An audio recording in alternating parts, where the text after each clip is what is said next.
तो सवाल यह कि आखिर होर्मुज पर किसका राज है और आगे किसका राज चलेगा, यह बड़ा सवाल है। होर्मुज पर महासंग्राम की तस्वीर देखिए। मुस्तफा खामनेई और डोनाल्ड ट्रंप आपको नजर आ रहे होंगे एक दूसरे को देखते हुए। किसमें कितना दम है, यह इस वक्त स्थिति पैदा हो गई है कि I am the best, I am the best, ये दोनों ही कहते हुए नजर आ रहे हैं कि हम आपसे कम नहीं हैं। अमेरिका और ईरान इस वक्त आमने सामने हैं। सेंटर में होर्मुज है। होर्मुज पर कंट्रोल को लेकर हाई टेंशन है कि this is my place. Iran की अगर बात की जाए तो उसकी भौगोलिक पकड़ पूरी तरह से मजबूत है वहां पर, लेकिन दूसरी तरफ अमेरिका नौसैनिक ताकत भारी पड़ रही। 10,000 और नौसैनिक जो है भेजने की बात निकल कर आ रही है कि वहां उसको और टाइट किया जा रहा है। डोनाल्ड ट्रंप की सख्त चेतावनी है, हर खतरे को खत्म करेंगे। कोई भी खतरा अगर ईरान लेकर आ रहा है तो हम रेडी हैं। लेकिन ईरान भी कह रहा है शर्तें मानिए।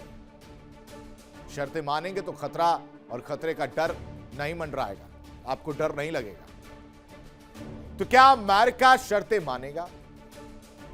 क्या ईरान का डर, ईरान से जो खतरा इस वक्त अमेरिका कह रहा है कि अगर आता है तो उसे हम खत्म कर देंगे, ये सब स्थिति क्या देखने को मिलने वाली है? और आखिर किसके पास स्ट्रेट ऑफ हॉर्मुज का लाइसेंस है? कौन और किसका दावा इस वक्त करंट सिनेरियो में, करंट सिचुएशन में मजबूत नजर आ रहा है, वो इस रिपोर्ट में समझिए।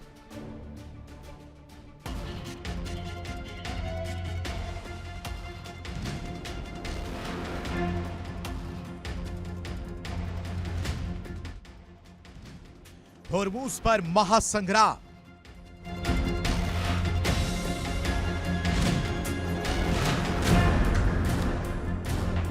यूएस या ईरान, किसका कंट्रोल?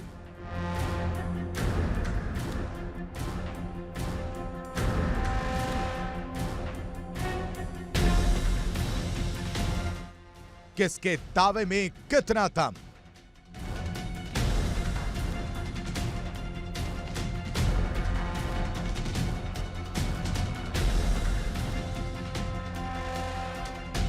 ईरान और अमेरिका के बीच करीब 40 दिनों तक भीषण युद्ध चला। इसके बाद सीजफायर का ऐलान किया गया और शांति वार्ता बुलाई गई, लेकिन यह बातचीत बेनतीजा रही। बातचीत बेनतीजा रहने का सबसे बड़ा कारण होर्मुज पर किसका दबदबा रहेगा।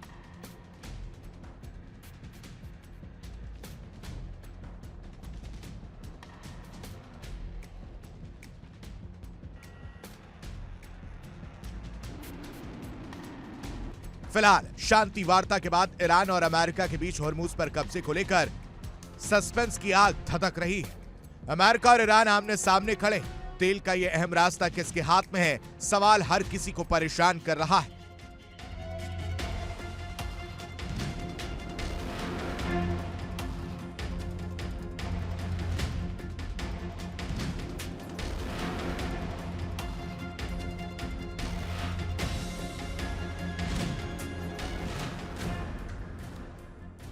दोनों देश अपने दावों पर जिद्दी बने हुए हैं, लेकिन इन दावों में कितना दम है? अमेरिकी राष्ट्रपति डोनाल्ड ट्रंप की सख्ती ने माहौल गर्मा दिया है।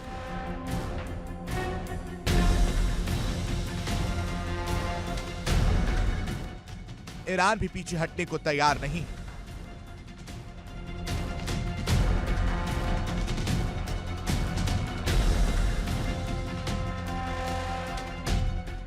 कई देशों की अर्थव्यवस्था इसी रास्ते पर टिकी हुई है।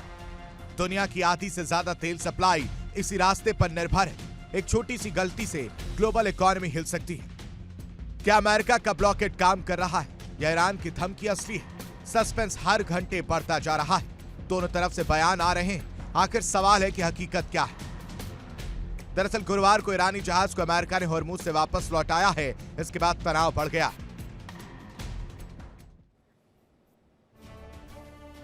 मतलब सीन ऐसा क्रिएट हो गया है कि अमेरिका की अब ईगो की बात हो गई है। अमेरिका की साख की बात हो गई है कि भाई साहब समंदर में अगर आपने हमें हल्के में लिया है तो हम प्रूफ करके दिखाएंगे कि हम हल्के में, आप हमें नहीं ले सकते। समंदर में महाशक्तियों की जंग यहां पर समझने की जरूरत है। यह स्ट्रेट ऑफ हॉर्मूज पर क्या कोहराम मचा, इन ग्राफिक्स के जरिए समझिए। सबसे पहले तेल पर कब्जे की लड़ाई, ये जो पॉइंटर्स आप देख रहे हैं, और अमेरिका की नाकेबंदी जो है पूरी तरह से देखने को मिल रही है। और उस नाकेबंदी की वजह से क्या हो रहा है, ये जो आप देख रहे हैं अमेरिका की नाकेबंदी वहां तक गया है, वो नाकेबंदी की वजह से जो शिप्स हैं वो गुजर ही नहीं रही है, वो वापस वहां से चली जा रही है।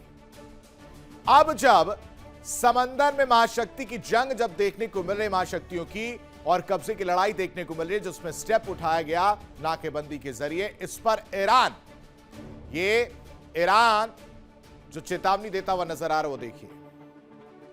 उसकी ईरान की तरफ से जो चेतावनी दी गई वो 3 समुद्री रास्ते को लेकर दी गई। लाल सागर जिसका मैंने जिक्र किया, रेड सी, फारस की खाड़ी और ओमान की खाड़ी, ये 3 रास्ते। उसकी वजह से क्या हो रहा है, उसकी वजह से पूरा वैश्विक खतरा इस वक्त मंडरा रहा है और एशिया यूरोप शिपिंग रूट जो है वो पूरी तरह से समुद्र की लहरों में झूलती हुई नजर आ रही हैं, डोल रही हैं। ये पूरा शिपिंग रूट जो है वो प्रभावित होता हुआ नजर आ रहा है और इसकी कहानी आप देखेंगे वो पूरी नजर आ रही है। सबसे बड़ा सवाल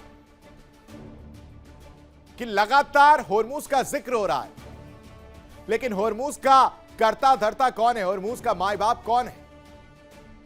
हॉर्मूज का माई बाप एक तरफ ईरान अपने आप को कहता है कि मैं हूं, दूसरी तरफ अमेरिका कहता है कि नहीं हमने नाकेबंदी कर दी, अब तो मेरे हाथ में कंट्रोल है। तो क्या अमेरिकी नौसेना का दबदबा हावी है या ईरान की भौगोलिक पकड़ इस वक्त मजबूत नजर आ रही है?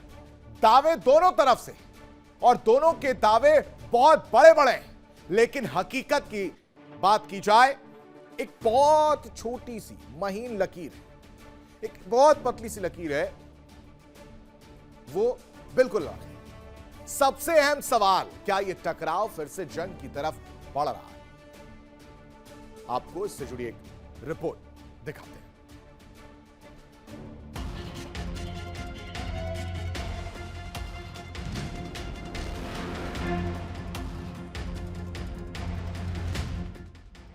सीजफायर के बावजूद हालात सामान्य नहीं है। पहले दौर की हुई बातचीत किसी ठोस नतीजे तक नहीं पहुंची। इसके बाद हालात और ज्यादा तनावपूर्ण हो गए।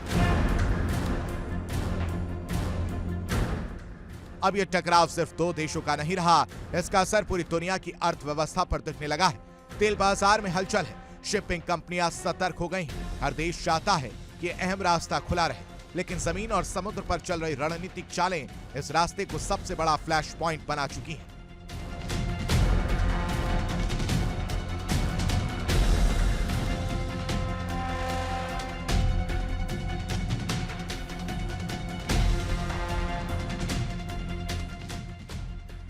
ट्रंप और ईरान के ताजा बयानों ने माहौल फिर से गर्मा दिया। एक तरफ अमेरिका ने ईरानी बंदरगाहों को घेर लिया है और हॉर्मूज के आसपास किसी भी संदिग्ध गतिविधि को बर्दाश्त नहीं करने की चेतावनी दी गई है, तो दूसरी ओर ईरान ने इस कदम को अपनी संप्रभुता पर सीधा हमला बताया और कड़ा जवाब देने की चेतावनी दी। सेंटकॉम के मुताबिक ये ब्लॉकेड सोमवार से लागू है और पूरी तरह प्रभावी तरीके से काम कर रहा है। यहां तक कि सोमवार को लागू ब्लॉकेड के बाद गुरुवार को ईरानी जहाज तक को भी वापस कर दिया गया। रॉयटर्स की रिपोर्ट के मुताबिक ईरान ने ओमान की ओर से जहाजों को निकालने का प्रस्ताव दिया था, लेकिन अमेरिका ने इसे सिरे से खारिज कर दिया। ट्रंप ने फॉक्स बिजनेस से बातचीत में कहा कि अमेरिका नौसेना हर चुनौती का सामना करने के लिए तैयार है और किसी भी खतरे को तुरंत खत्म कर दिया जाएगा।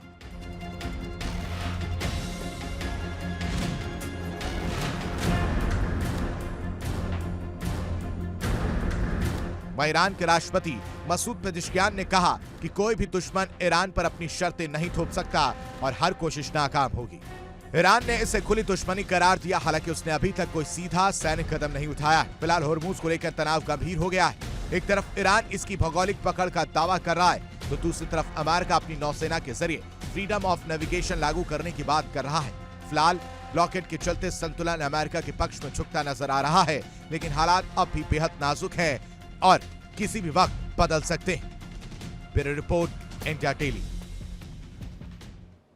देखिए इंडिया डेली 24/7 अब आपके स्मार्ट टीवी पर। इंडिया डेली मौजूद है सभी डिजिटल प्लेटफॉर्म पर लाइव और लगातार। इंडिया डेली 24/7 हर दिन राष्ट्र को समर्पित।